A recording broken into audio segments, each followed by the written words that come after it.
It's difficult to understand the incredible bias that is lobbied against Israel from some of the world's most respected bodies.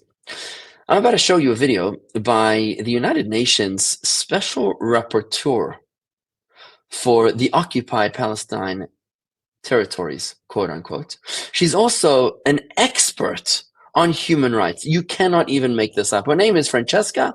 Albanese just got an extension on her position because apparently the United Nations thinks that she's doing such a great job. On the top of the screen, you'll see in a moment her speech in Italian with English subtitles. And then you'll see some of the videos taken by Hamas terrorists on October 7th at the same time. It's really a mind-boggling reality to understand that the United Nations is actually considering has this attitude towards the death cult, which is Hamas. Watch this. Però Hamas. Io non credo che la gente abbia idea e contezza di che cosa sia Hamas, perché Hamas è una forza politica che ha vinto le elezioni nel 2005, che ci piaccia o no. Quelle sono state definite le elezioni più democratiche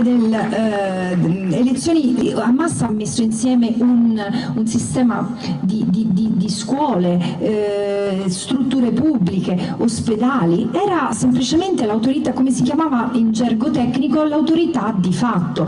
Quindi è fondamentale che si capisca che quando si pensa ad Hamas non si deve pensare necessariamente a tagliagole e gente armata. It's amazing. Francesca Albanese is describing Hamas as a legitimate political organization. Yet, you won't find condemnation from the United Nations against Hamas. You'll find them condemning Israel, but Hamas cannot be condemned for their atrocities. It's really unthinkable. There's a blood libel going on right now. We used to read about the blood libels as part of the history books. In the history book section of the library, you'd read about blood libels. Blood libels happened in the Middle Ages, back to the 12th or 13th century, all the way through to the 20th century, where Jews were accused by ignorant masses, provoked typically by priests, inciting the crowds.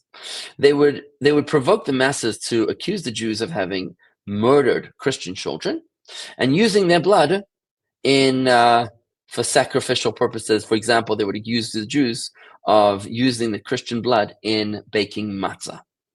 And that's why Easter was always a very dangerous time for Jewish people, because Easter is always around the same time as Passover. And around that time is when the Christian mobs would attack and accuse the Jewish people of killing a Christian child and baking their blood into the matzah, which the Jews use on Passover. And it never really ended well for the Jewish people. Now, there was no truth to this accusation. That's why it's called a libel. A libel means a lie. The blood libel had no rhyme or reason and had no support, no rational support. Jewish people are prohibited by Torah law from consuming any form of blood. Even a tiny blood spot in an egg is not kosher, makes the whole egg not kosher. Never mind human blood. We don't eat or drink human blood. The matzah is made out of flour and water, nothing else. If it has anything else, it's not kosher for Passover. Yet they accused us of this crime. And for hundreds of years, countless Jewish communities were decimated, persecuted, burned, incinerated, all because of this lie. And that's exactly what's happening over here, where a respected world authority, the United Nations, expert in human rights, she's the special rapporteur over Israel from the United Nations, for her to speak with such shameless bias and disdain, to speak about Hamas as some sort of a legitimate organization, which needs to be respected for its public services, building hospitals and schools, is just an alternate reality. It's an alternate universe. And we have to always remember what it says in the Bible, that those who bless you will be blessed and those who curse you will be cursed. It doesn't help to fight against God, because when you fight against the Jews, you're fighting against God. We are the chosen people, whether you like it or not. This is what it says in the Bible. God chose the Jewish people. He gave us the promised land. And that those who fight against the Jewish people are essentially fighting against God. And those who stand with the Jewish people are standing with God.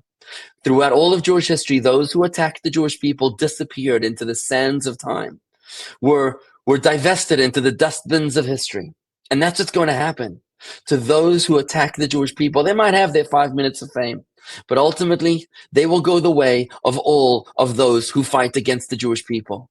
It's those courageous Gentiles around the world who have the courage of their convictions to stand up for what they believe in, to stand up for the Jewish people, and to stand up for the creator of the universe. So those are the ones who will be blessed. As Maimonides tells us, they will merit a portion in the world to come, a portion of eternity. They too will celebrate with God's chosen people, and their end will be wonderful, as opposed to those who stand against the Jewish people, whose end will be bitter. Make sure that you are on the right side of history.